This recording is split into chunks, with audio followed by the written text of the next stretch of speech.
Hey, come see us on tour. We'll be in Chicago, Grand Rapids, Michigan, Duluth, Georgia, right outside of Atlanta, Jacksonville, Florida, Tempe, Arizona, and Burbank, California. Go to jimmydore.com for a link for those tickets. So I just wanted to show you how they covered this at Fox Business. Some would call history in the making. Don't say that. We have never been down 1,000 points ever, not even intraday on the NASDAQ. Is that true? That is true. Okay. Down 6% right from the get-go. This is heavy big tech. Here we go. Look at them go down. Microsoft is down $20. That's 5%. Alphabet, 5%. Meta, 6%. Amazon, 6%. Apple, 9% down. Let's pull out Apple. This is interesting. A question for you. Apple. You know why? Because Warren Buffett took his money out. So, yeah, if you could put this clip on the front end of that. But did you see all those? See all those companies are down. And this is, of course, what Professor Richard Wolff says. It happens every 4 to 7 years. The last time it happened was 4 years ago, and here we are. Here's what Ian Carroll says. We'll probably see big bank collapses this year, and they will try to bail them out with our tax dollars again. When did you acknowledge that the Fed is the problem? I just want to remind people that Joe Biden said he fixed this economy. Watch this.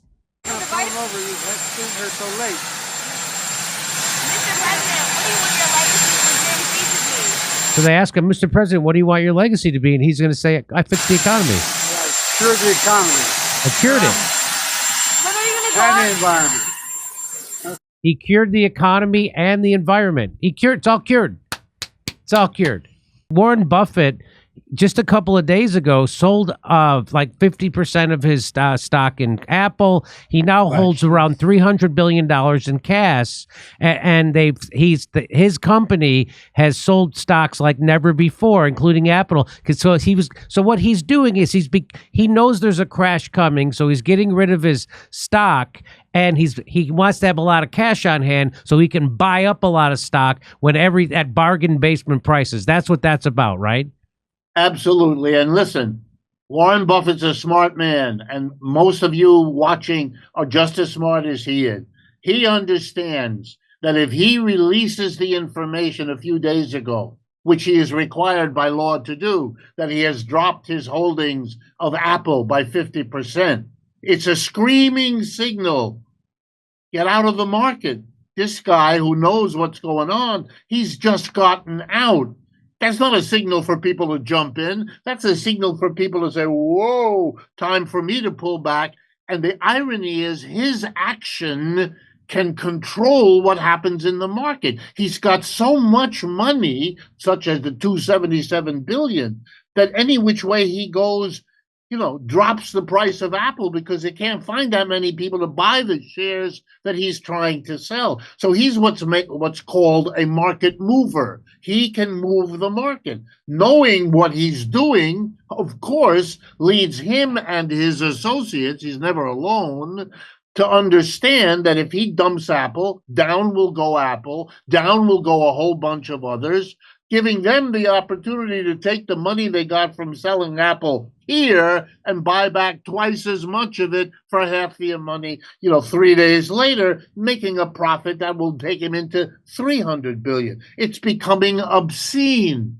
One person is shaking the entire economy. You and I are sitting here trying to figure out.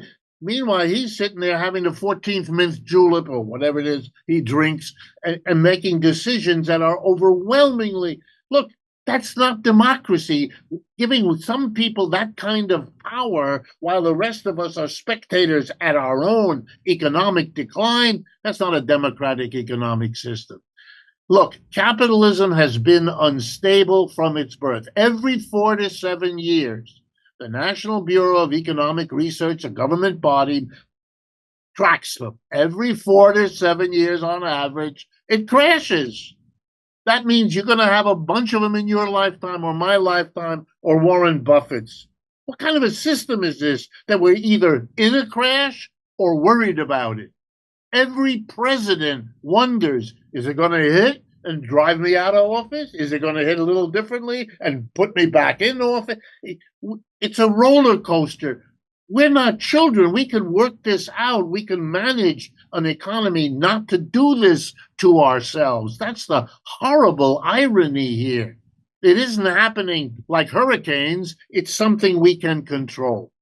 So the thing that seems craziest to me is that now they're saying because of this market crash. Well, let me just tell people how much it's crashed, right? So U.S. stocks took a nosedive Monday. Worldwide, this happened also. Yes. So the Dow Jones Industrial Average dropped 1,000 points, or 2.7%. By 3 p.m., the Dow was still down more than 1,000 points, or about 2.6%, while the NASDAQ was down 3.8%, and the S&P 500 posted a 3.2% decline. So what they're going to do now, so now they have the Fed chairman, Austin Goolsbee, in Chicago, the Fed chairman in Chicago. He said that the interest rates are too high, right? He says the Fed's job, this is what he says, the Fed's job is very straightforward: maximize employment, stabilize prices, maintain financial stability. That's what we're going to do. So this, to me, the crazy part of this is they've raised interest rates. So the Fed has raised interest rates. And why did they do that? Because there was inflation. And how do you stop inflation? Well, the Fed goes, we raise interest rates, so we make it more expensive to do business, which means people get laid off. So literally the way that they solve the problem of inflation is they get a bunch of workers thrown out of their jobs. That's what they're doing on purpose. That's not like, oh, we didn't know that was going to happen. They raise interest rates so that people lose their job, right? Absolutely. And look at the irony of what you just read. The job of the Federal Reserve, which was started in 1913, it's over a century old. It was to have stable prices. If you have an inflation, it means they failed. They didn't do their job. If you're supposed to have maximum employment, and by the way, the initial wording was full employment. They changed the word full to maximum. Did that in 1946. But they failed. The joke with the Fed is they failed to have price stability. They failed to have full employment. They're always telling you, well, hard work we're doing to bring down the inflation. Wait a minute, Jack, you failed. That's what you're telling us. If you're working to get it down, it means it went up. And if you're working to get people back to work, it's because you let them be unemployed. It makes no sense. Unemployment is an irrational act. I'll tell you why. Unemployed people are not going to die. They're going to eat. They're going to work. They're going to, wear clothing. They need a shelter. They need to consume, but you're not letting them work. Normally, if you would give them a job, they would contribute as well as take. Unemployment is a crazy thing for any community to do, and we know how to solve those problems. We can put people to work. We've done it.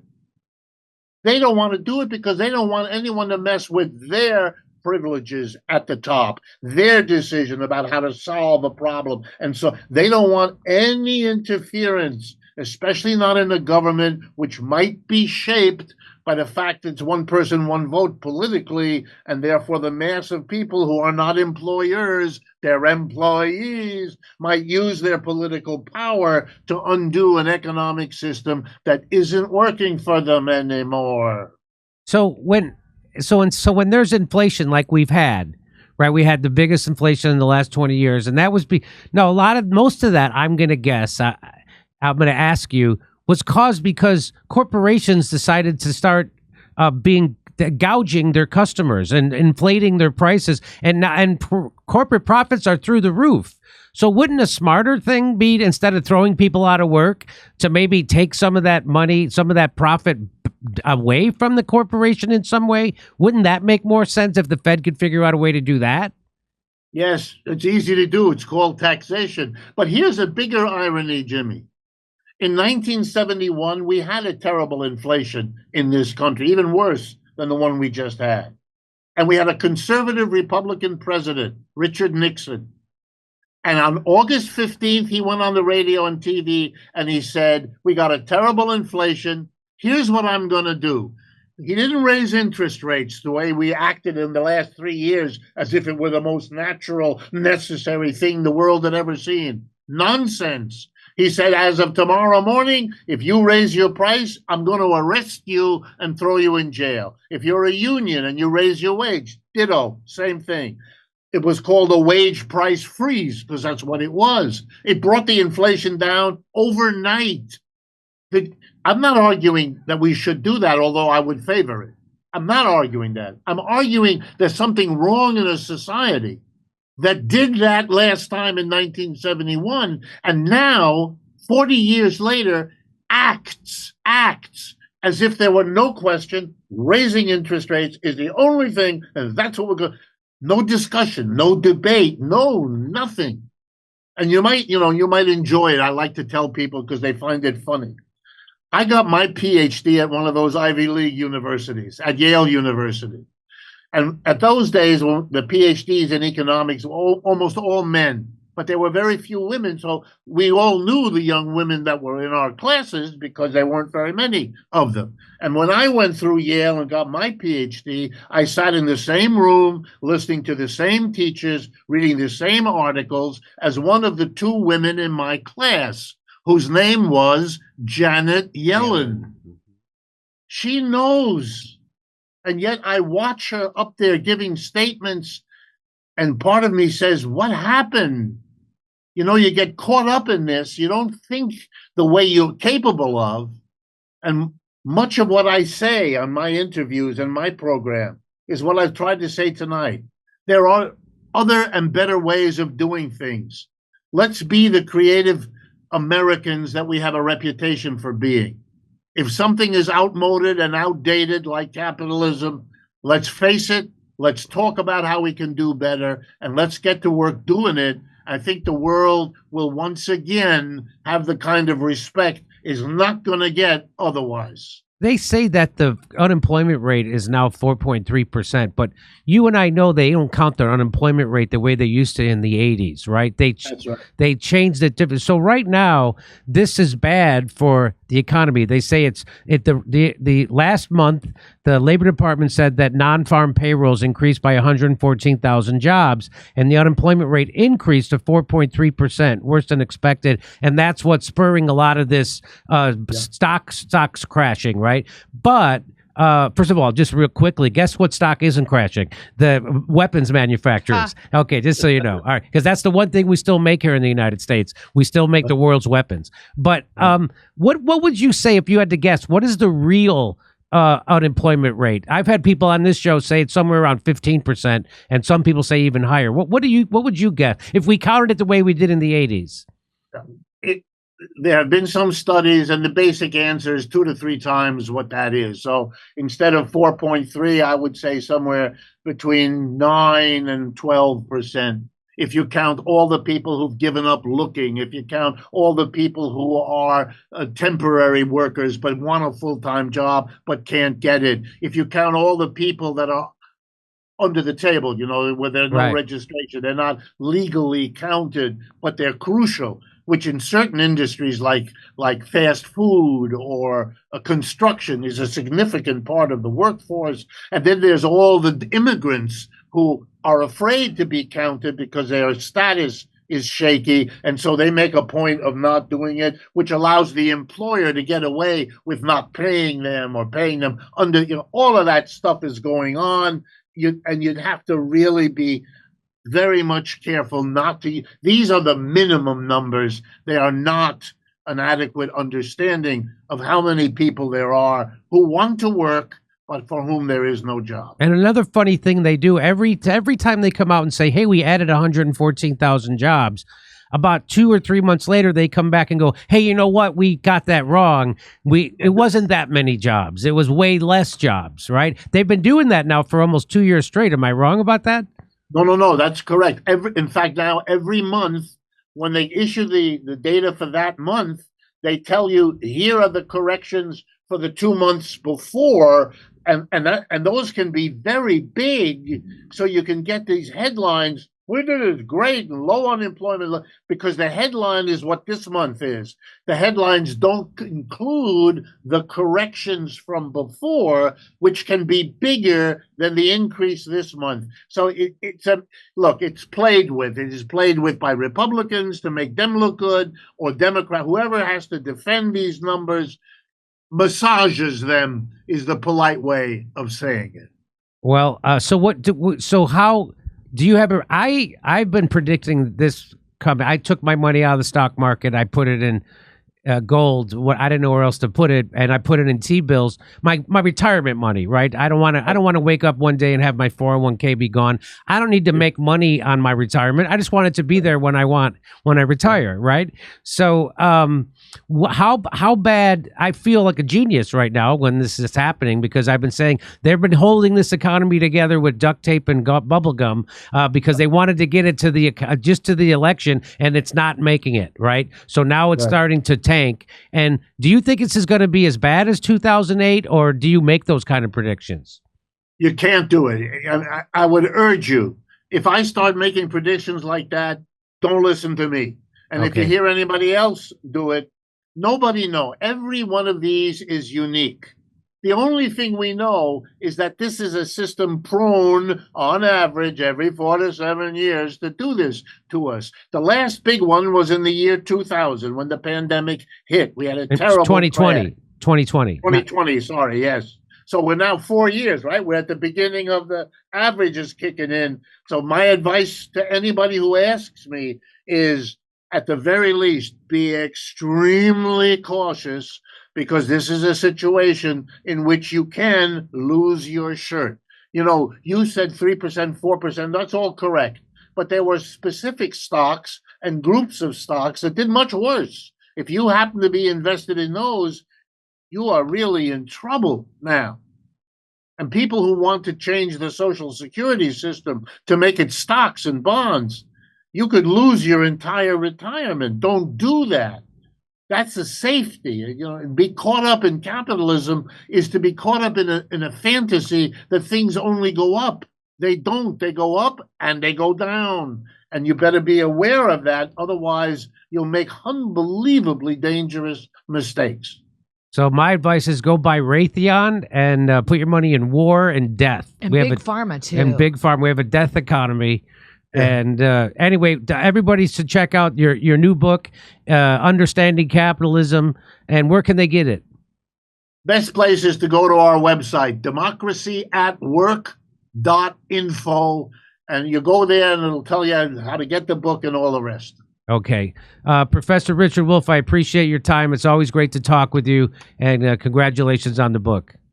Thank you very much, Jimmy, and best to you as well. Okay. Hey, look, most of us aren't trying to become Olympians, but who doesn't want to feel strong, healthy, and at the end of the day, have some energy left in the tank?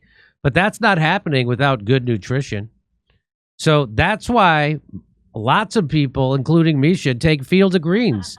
It's whole, organic fruits and vegetables, no extracts, no lab-made stuff. Just 1 scoop a day gives you simple, real nutrition.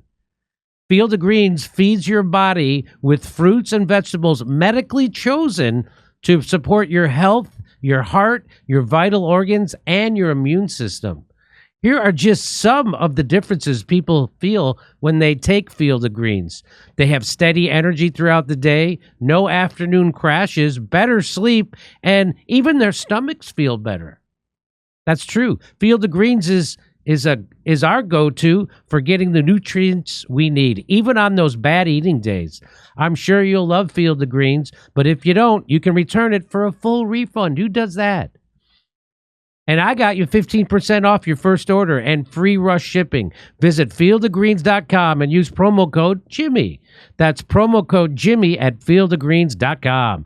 Fieldofgreens.com.